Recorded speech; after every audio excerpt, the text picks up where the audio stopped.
Well, hey there, friends, fans, and followers. Dave Turner here with part 2 of my Sanden-style conversion for the air conditioning on this 1966 Chrysler Newport. When we last had an update on this, I had just installed this Sanden-style compressor. I removed the original RV2 style compressor and saved about 20 pounds in weight in the process. I'll put a link in the corner to take you to that video if you want to watch that, where I talk about the brackets and stuff from Bouchillon, getting those to line up correctly and all that stuff. Here we are in part 2, and I've done a substantial amount of work. There's a place that sells a kit for doing this type of thing, and basically it's everything you need in a box. And so I found the instructions for that kit. In step 1 of the instructions said, remove all original air conditioning equipment. So that's where I started on this project after getting that compressor installed, is just take everything off. So let's take a quick peek at what I've done so far. You may remember originally I wanted to use the original condenser, but not only was it pretty badly damaged, but all the reading I did on the forums suggested that the old serpentine style of condenser doesn't work all that great with newer refrigerants, and by switching to this modern aluminum high mass flow style, you get a 30 to 40% increase in heat transfer. So that's what I did. So this is a universal style 24 by 14 inch AC condenser. It's got a number 8 fitting on the top and a number 6 fitting down below.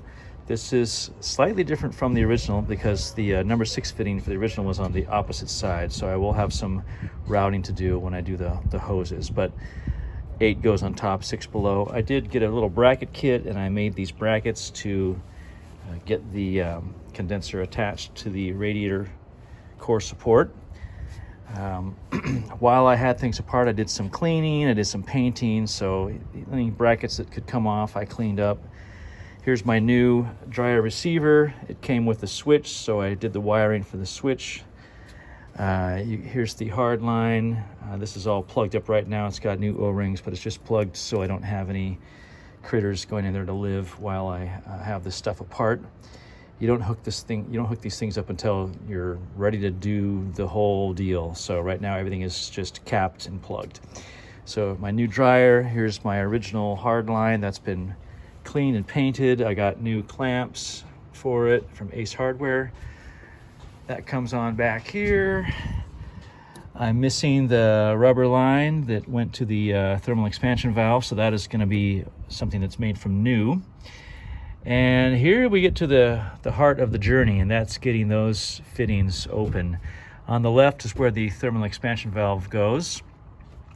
That was not going to budge, and I've read all kinds of horror stories about people ruining their evaporator by trying to get that loose and breaking off the tubing and stuff like that. So I was really gun shy about reefing on that too hard. I could not get a torch in there to get heat to it, so I ended up using a jigsaw to basically cut off the front part of the original valve, and then I could put a socket on this side and a big old pipe wrench on the back side, and then I was able to loosen it that way.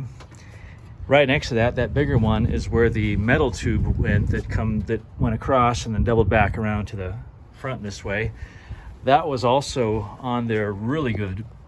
I ended up using a hacksaw to basically do the same thing, cut it off right here at the firewall, and then I could get in there with a pipe wrench and an adjustable wrench and break that part free. These connections get very frozen together from rust and stuff like that in the threads.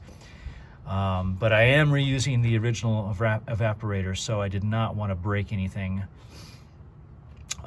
So I ended up using the saw to get those things off. So this new line will have a new hose coming out. It's going to come around, come on up here to the compressor, and then I'll have another new hose that comes off of the compressor. It comes down under the battery tray. I took the battery tray off and got that all cleaned up. Got a new battery bracket while I was there, cleaned up my battery cables. And then that hose comes out down here where this hole is. and I was missing a grommet, so I made one out of windshield washer hose. We'll see if it works. But that hose is going to come through and then up to here at this number 8 fitting. So basically, at this point, I'm ready for hoses. And since everything is new except for the evaporator, hopefully that will hold vacuum and it'll be good to charge the system and have AC again. So fingers crossed. I did have one hiccup, and that is going to the new style of thermal expansion valve. What was supposed to work is not going to work. This is the original style for the RV2.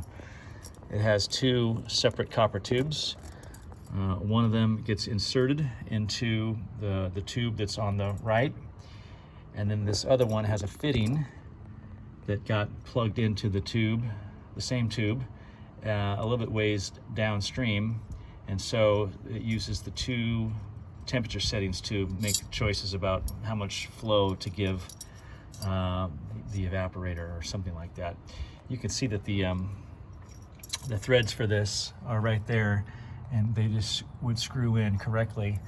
But with the Sanden-style, this is not this type of valve that you need to use anymore. So I got this one, which is supposedly the correct style. It has a single copper tube, and it has this, what they call a bulb, that just gets attached to the outbound hose, and it just has that single point of reference. And I was all set to install this, and then I found that there is a little bit of extra brass on this fitting that should not be there, right where I'm touching with my thumb. That little extra part there does not allow me to attach it to the evaporator here. So I'm gonna have to go through the Four Seasons catalog and find something similar to this that has the right bulb type, but does not have these extra little bits on the end there, because they will not work, I don't think, with my compressor. So when I figure out what part I'm going to use, I will put that part number in the comments. So here we are. You can also see, if you're paying close attention, that my brake booster is missing. That is off in San Jose getting rebuilt right now by Power Brake Exchange, I believe. I'll put a link in the description if you are curious about them. Booster Dewey has been the long-standing go-to for brake booster repair, but the wait time is a long time, and the cost is quite high. And this place down in San Jose is about 2/3 the cost and about a quarter of the wait. So I've sent it down there. Once I get that back, I can put this brakes together and I can get this down to the AC shop, and hopefully we'll have some AC by then. So when we get to that point, I will make it part 3. All right, if you enjoyed this video, please click like, maybe even subscribe for more updates on the further adventures of the SS Anderson, my 1966 Chrysler Newport. All right, take care.